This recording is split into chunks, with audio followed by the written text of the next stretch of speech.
사건과 이슈가 있는 곳이면 전라북도 14개 시군 어디든 찾아가는 본격 시사 프로그램 탐사기백 일사천리 이충훈입니다. 코로나19 확산세가 심상치가 않습니다. 이번 코로나 확산의 주된 원인으로 지목되는 사랑제일교회. 이를 두고 교회 내에서 반성하자는 자성의 목소리가 들려오고 있죠. 네, 맞습니다. 최근 일부 개신교 단체에서는 성명을 내고 네. 한국 교회는 코로나 사태 앞에서 우리 사회와 국민에게 씻을 수 없는 죄를 지었다고 참회하는 글을 발표하기도 했습니다. 이런 글을 내기도 했는데 제가 보기에는 아직 갈 길이 멀어 보입니다. 전라북도가 지난 주말에 14개 시군의 관내 교회를 전수조사를 했는데 네네. 4,126곳의 교회 가운데 60%가 넘는 비율이 대면 종교 활동을 진행을 했다고 합니다. 네. 그러니까 요즘 상황이 참 엄중합니다. 네. 이런 시기인 만큼 교회들이 자발적으로 좀 비대면 종교 활동을 적극적으로 참여를 해야 되지 않을까 하는 생각이 듭니다. 알겠습니다. 자, 오늘 각자 준비한 소식을 들려주시죠. 네, 제가 먼저 소개를 해드리겠습니다. 자, 전라북도도 이제 더 이상 코로나의 안전지대가 아닙니다. 이슈에서는요, 최근 들어 전북 지역의 확진자들이 다녀간 곳을 찾아서 걱정의 목소리를 한번 담아봤습니다. 네. 추적 사건 너머에서는요, 요즘 뜨거운 이슈죠. 의료계 파업을 취재했습니다. 잠시 후에 관련 내용 만나보겠습니다. 요즘 코로나19 관련 언론 브리핑을 보면요. 눈에 띄는 사람이 있습니다. 브리핑하는 사람 옆에서 수어를 하는 수어 통역사인데요. 휴먼 스토리 현장인에서는 수어 통역사의 이야기를 담아봤습니다. 탐사기획 일사천리 본격적으로 시작하겠습니다. 추적 사건 너머 이번 시간은요. 사건을 직접 취재한 유장욱 PD가 출연했습니다. 유 PD와 자세한 이야기 나눠보겠습니다. 안녕하세요. 안녕하세요. 네, 안녕하세요. 안녕하십니까? 이번 주는 앞서 예고해둔 것처럼 의료계 총파업을 둘러싼 논란을 취재했는데요. 네. 정부가 의과대학 정원 확대와 공공의대 설립 추진안을 발표하자 의료계가 반발하면서 집단 휴진에 나섰습니다. 네. 의료 공백에 대한 우려의 목소리가 높은데요. 관련 내용 영상으로 만나보시죠.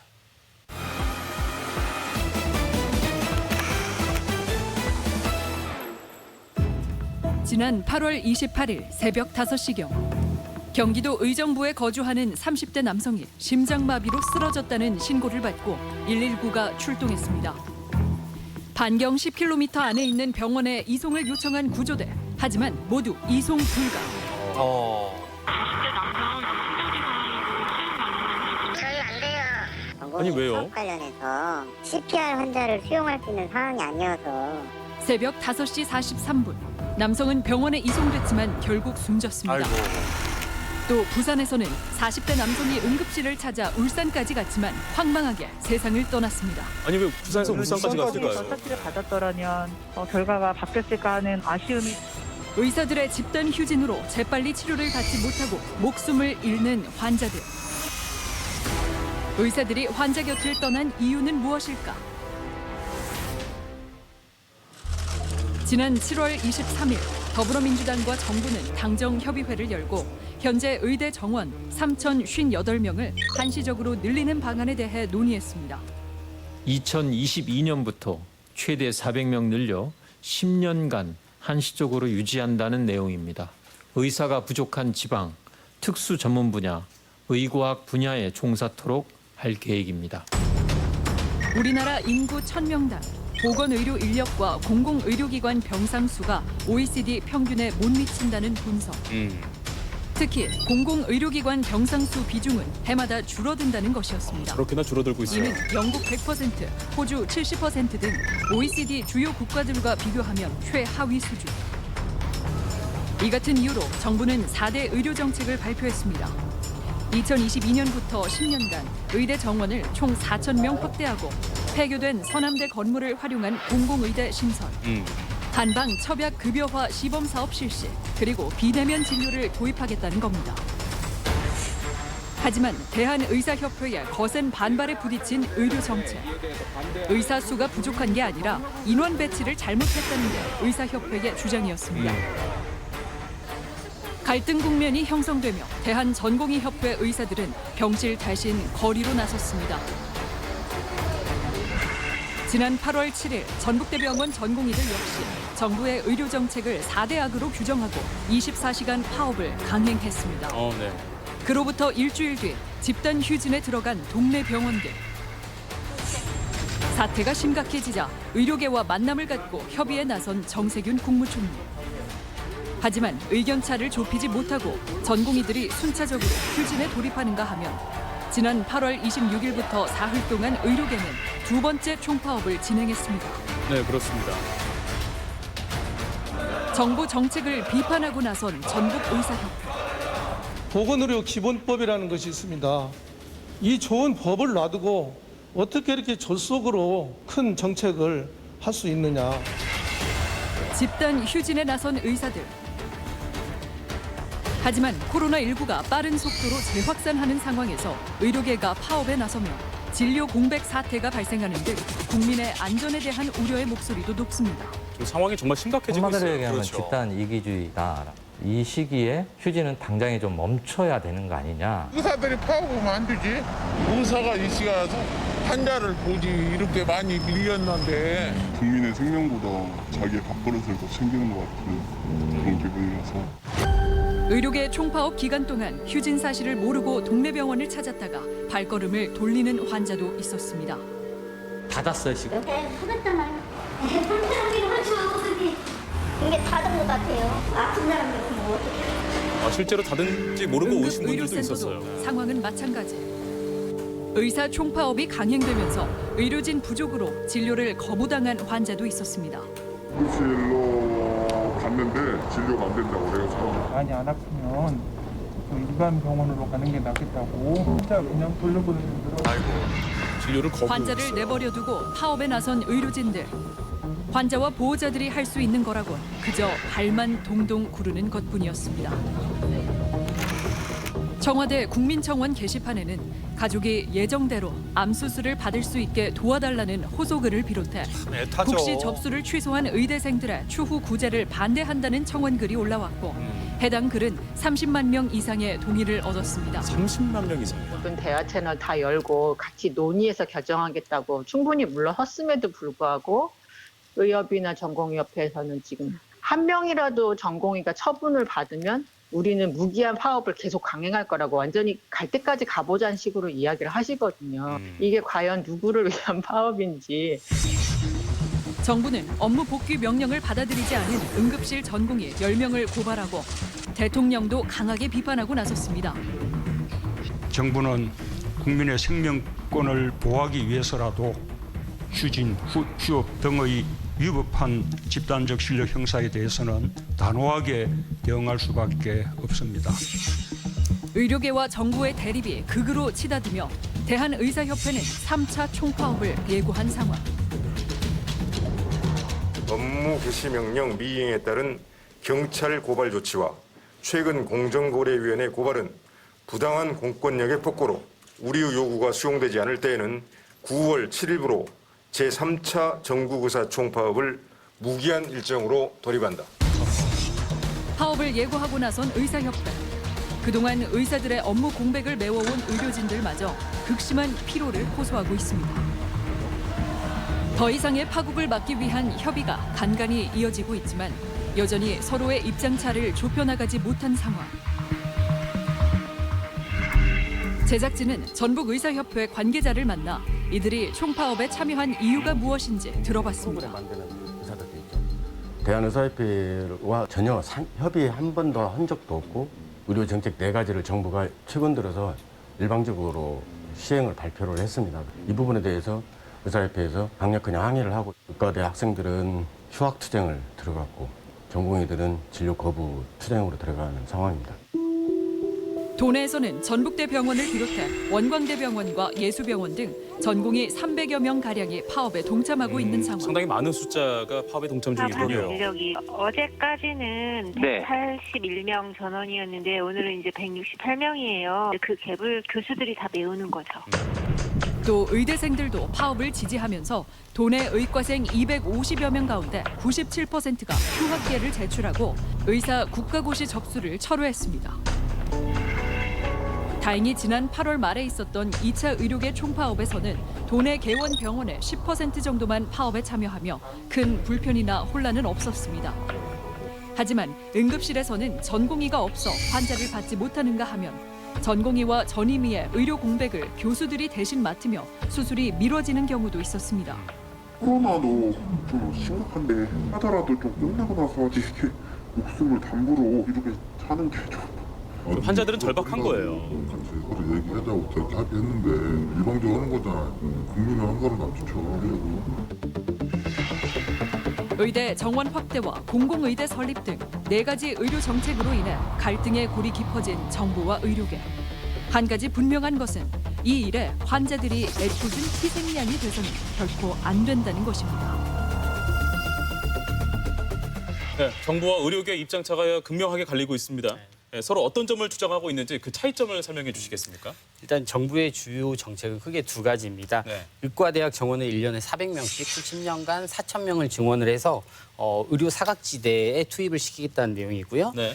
남원 서남대 건물을 이용을 해서 2022년에 공공의대를 설립을 하고 2028년부터 배출되는 의료 인력들을 의료 사각지대에 배치, 그리고 비인기 과목의 의사들을 양성하겠다는 건데요.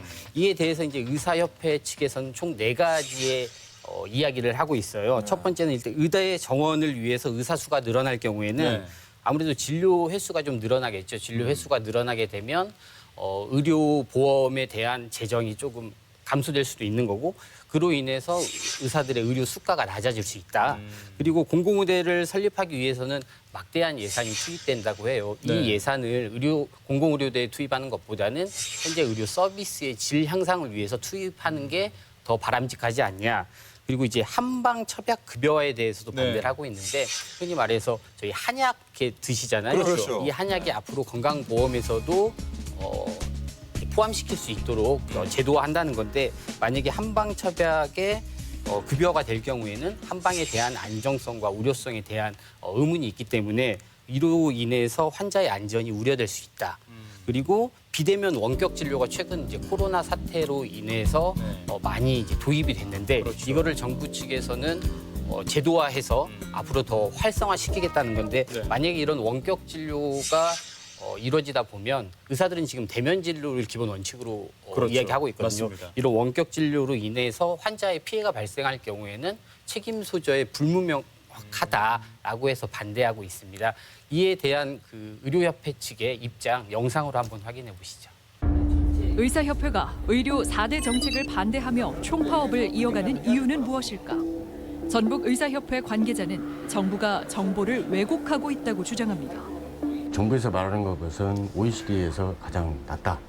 이것에 대한 얘기를 하는 건데, 연평균 회원 증가수는 OECD는 0.5%씩 증가하고 있는데 우리나라는 연평균 3.1%씩 증가합니다. 그래서 결과는 2028년도가 되면 의사 수가 OECD 수준으로 도달을 하고 1년에 16.5일 병원을 내원을 할 정도로 OECD보다 3배 정도 많습니다.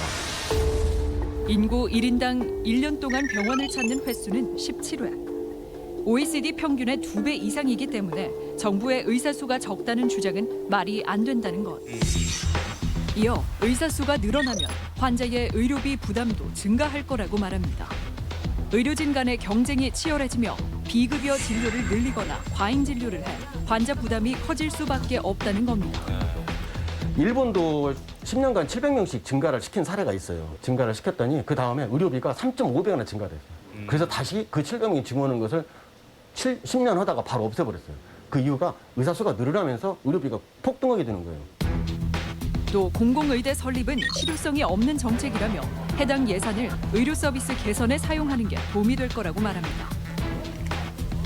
의과대 하나를 만든다는 것은 종합대학 만드는 것과 비슷할 정도로 교수위원이 많이 필요합니다. 국가적으로 들어가는 돈이 총 3천억 정도 매년 투입이 돼야 하는데, 그 결과가 지금도 아니고 10년 후에부터 나타나는 건데, 현재 있는 의사들한테 의료 환경 개선이라든지 이런 부분에 투입을 3천억을 매년 투입을 한다면 지금보다도 훨씬 더 국민들한테 양질의 의료 서비스를 할 수 있게 된다고 보는 거죠. 또한 한방에서 첩약에 건강보험을 적용하는 한방 첩약 급여화 시범 사업과 비대면 진료 도입에 반기를 드는 이유에 대해서도 물어봤습니다. 첩약 급여만큼 건강보험에서 재정이 빠져나가면 결국은 그 수가가 다른 분야에서 인하될 수밖에 없는 거죠. 그렇죠. 오진에 대한 법적 책임이라든지 안 죽어도 될 사람이 원격으로 사망한다면 그 책임은 누구한테 물을 것인지.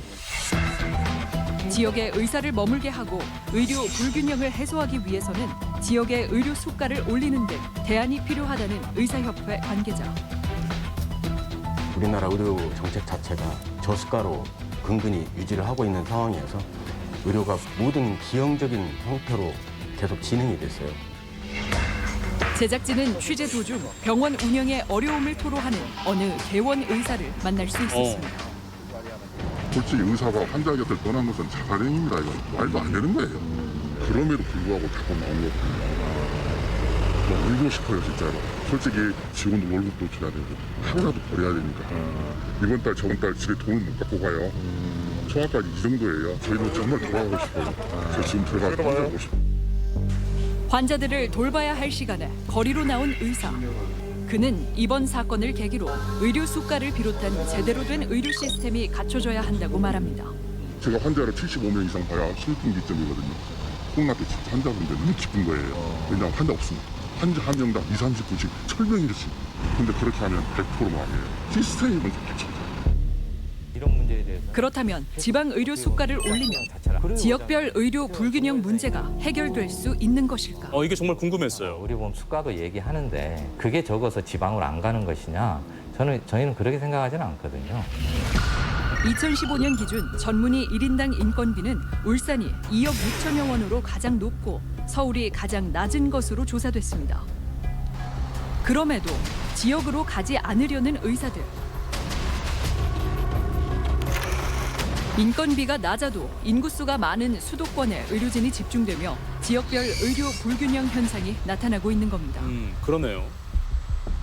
국민들의 건강한 생활에 아주 밀접하게 연관되어 있는 외상치료센터랄지 이런 질병과 관련된 이런 것들을 책임지고 있는 의사들은 절대적으로 좀 부족하지 않습니까? 의사들이 서울과 수도권에 또 쏠려 있고 지역 간의 불평등이 심한 상태이기 때문에 사업은 좀 명분이 좀 많이 떨어진다고 생각합니다. 제작진은 국립공공보건의료대학 설립 운영에 관한 법률안을 대표 발의한 김성주 의원을 만나봤습니다. 의료 불평등 해소를 위해서라도 공공의대가 꼭 필요하다고 강하게 이야기하는 김성주 의원. 공공의대는 부족한 공공의료 인력을 확충하기 위해서 국가가 주도적으로 인력 양성을 하자는 것입니다. 네네. 필수 의료 분야라고 할 수 있는 소아과, 산부인과, 흉부외과 등 이런 분야의 의사가 절대적으로 부족한 상태입니다. 아무리 처우가 좋아진다 하더라도 공공의료 분야에서 사명감을 갖고 일할 수 있는 의사는 많지가 않습니다.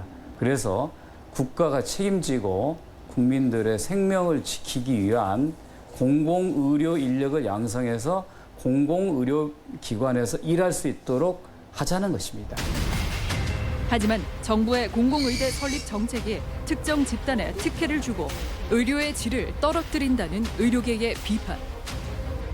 공공의료 뽑는 거라든가 만드는 과정이 어쩌는 거 한번 봐보세요. 공평해요, 아주. 어떻게 공공의료를 뽑는데 시험도 하나도 안 보고 추천을 받아서 하고 그것도 면접하고 자기소개서만 하고. 2018년 10월 공개된 공공보건의료발전 종합대책안.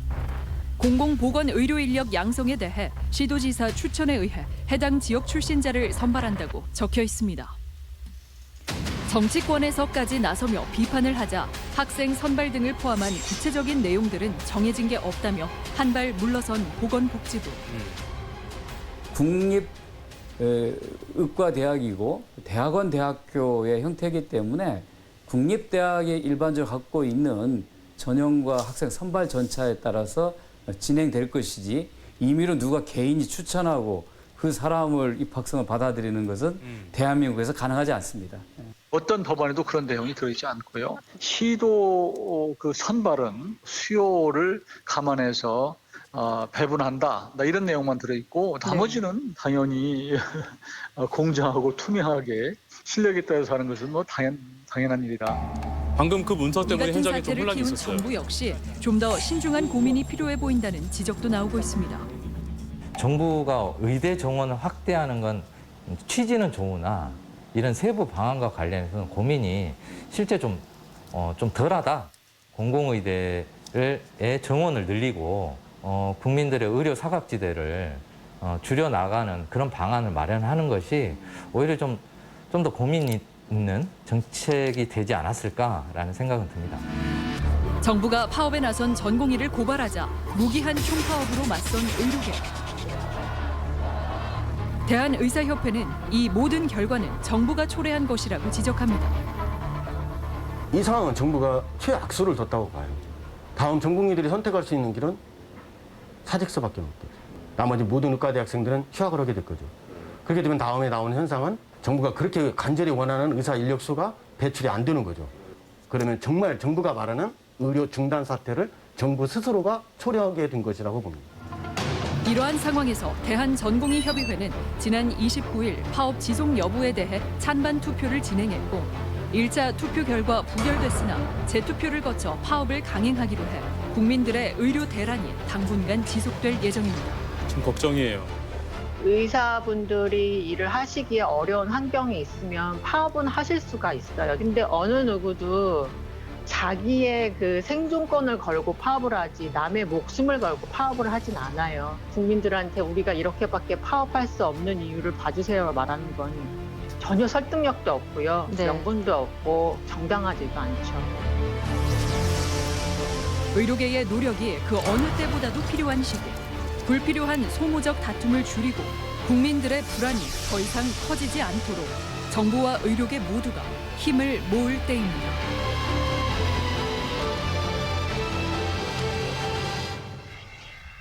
네, 이 공공의대 설립은 남원시의 수건 사업이기도 합니다. 앞으로 어떤 영향을 미칠지 귀추가 주목되는데요. 의료계가 지방 공공의대 설립을 반대하는 이유 한 번 더 짚어주시겠습니까?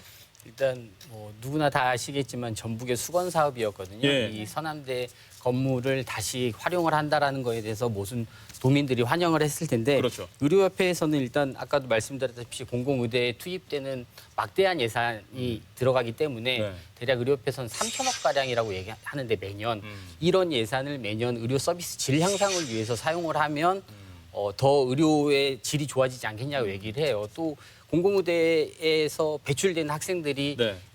의료 교육 시간도 있고 해서 8년에서 많게 10년 후에나 이제 현장에 나올 수가 있거든요. 맞습니다. 그래서 그러한 예산을 일단은 실제 그 의료 서비스를 위해서 사용하는 게 맞다라고 생각을 하고 있고 그리고 이제 학생 선발 규정에 대해서도 좀 의문을 제기하고 아까 있어요. 나왔죠. 예, 예. 네. 일단 보건복지부에서 2018년도에 공공보건의료 발전 종합대책이라는 안을 내놓았는데 여기에 보면 시도지사 추천에 의해서 해당 지역 출신자를 추천하게 돼 있어요. 자칫 이게 특정인에게 특혜를 줄 수 있는 그렇죠. 우려가 있다라고 맞습니다. 문제 제기를 하고 있고 실제로 공공의대 설치 법안 38조에 보면 지자체 단체장에게 선발 등 협조 요청을 할 수 있다라는 그 문구가 있어요. 네네. 이게 자칫 이것도 특정인이 추천할 수 있는 가능성을 열어뒀다라고 문제 제기를 하고 맞아요. 있는 거거든요. 물론 보건복지부가 이거에 대해서 공식적으로 보도 자료를 내서 이건 아직 법안이 통과가 된 게 아니기 때문에 향후 이거는 선발위원회를 통해서 그 구성을 하겠다. 네. 선발에 특혜는 없을 것이다라고 얘기를 함에도 불구하고 의료 단체나 아니면 정치권에서는 많은 우려를 지금 표하고 있습니다. 네. 뭐 의사협회가 이런저런 이유를 대면서 이제 파업을 강행하고 있는데 사실 큰 공감은 얻지 못하고 있잖아요. 결국은 자신들의 이익이 줄어드는 방향의 정책이기 때문에 이걸 그렇게까지 반대하는 것 아니냐는 지적이 제기되는데 취재하면서는 어떻게 느끼셨나요? 인터뷰하면서도 일단은 의사의 수가 늘어날 경우에는 진료의 수가 늘어나는 것도 의사협회에서도 인정을 하고 있고 진료의 수가 늘어나면 그 재정을 건강보험에서 부담을 해야 하기 때문에 보험료의 부담은 국민들의 부담은 높아지겠고 예, 재정은 악화될 수 있겠죠. 그러면 의사들이 받아가는 의료 수가가 아마 낮아질 거를 거다. 우려를 하고 있어요. 충분히 가능성은 있다라고 봐요. 하지만 공공의대 학생 선발 규정의 모호함이라든지 그리고 비대면 원격 의료, 한방첩약 급여로 인한 환자의 안전성 우려 이런 부분은 충분히 이해는 하지만 하필 지금 이 시기에 코로나19로 인한 절체절명의 국가 위기의 시대에 꼭 그 의료협회에서 총파업이라는 강행을 한다라는 것 자체가 국민들이 납득을 할 수 있을 만할지 자칫 정말 인터뷰를 하면서도 많은 시민분들이 국민의 생명을 담보로 어떻게 이 시기에 파업을 할 수 있냐.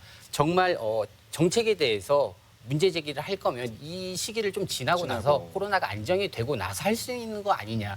그럼에도 지금 계속 총파업을 강행한다라는 거에 대해서는 많은 우려의 목소리가 일고 있는 게 사실입니다. 네, 알겠습니다.